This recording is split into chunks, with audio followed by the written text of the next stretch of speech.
Yeah, and what is I'm not against that, yung bawasan natin yung subsidy sa GOCC, for the simple reason that there are so many non-performing GOCCs, and I want to find out from you, what is the new policy of the government do sa mga non-performing GOCCs? Ito yung year in, year out, sinasubsidize yung national government, mukhang wala naman pakinabang.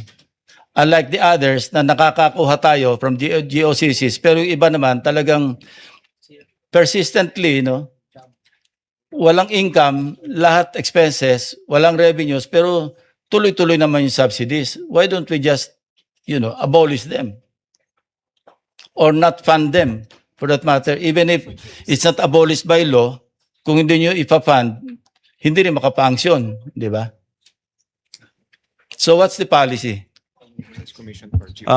Mr. Chair, Your Honor, the supervision of the GOCCs are under the GCG, and the GCG already has on its table currently about 21 GOCCs that they would like to close, wind down, or be absorbed by other agencies or GOCCs.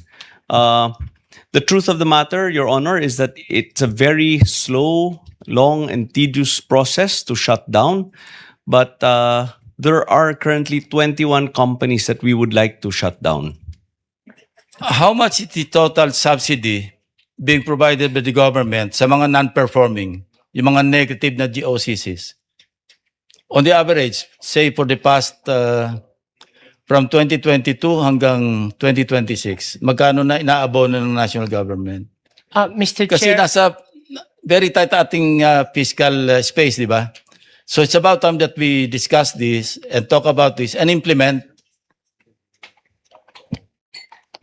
Mr. Chair, Your Honor, as for the amounts included in the 2027 NEP, most of the GOCCs where we provided subsidy are those performing critical social service functions. But we will have to check as to the list, Your Honor, Mr. Chair, of the definition of non-performing, and will gladly provide a listing on the subsidy included for those types of GOCCs who may not be necessarily performing social service functions, Your Honor. Yes, thank you. And of course, I understand the complexities, kasi may mga madi-displaced na mga staff, mga personnel that are manning those GOCCs. So ano yung plano in case we abolish them? Ano yung contingency plans para do sa mga, of course, they're government employees, no? Anong contingency? Maybe that's one of the reasons why you're finding difficulty in abolishing yung ibang GOCCs, parang for humanitarian.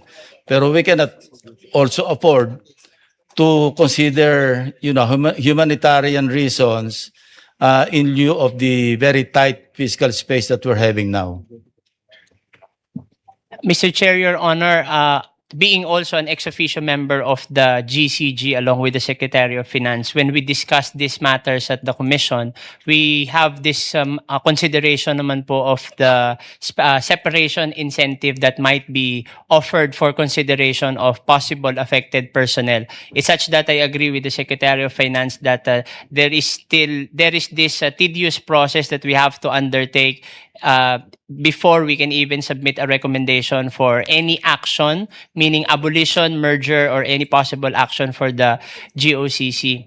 Your Honor, Mr. Chair, if I may, now that I'm looking at the list of non-performing GOCCs as a sample, in fact, I'm very much aware of some of these GOCCs coming back to us when we submitted the NEP and was asking for more. But the fundamental principle that we implemented when we finalized the level is that if they are not actually performing social service functions, the subsidy that we can provide is only limited to their bare operating requirements, meaning their PS. Because for their expansion, they should be able to earn for whatever they should want. They would like to At least for PS. Yes, Your Honor. Yeah.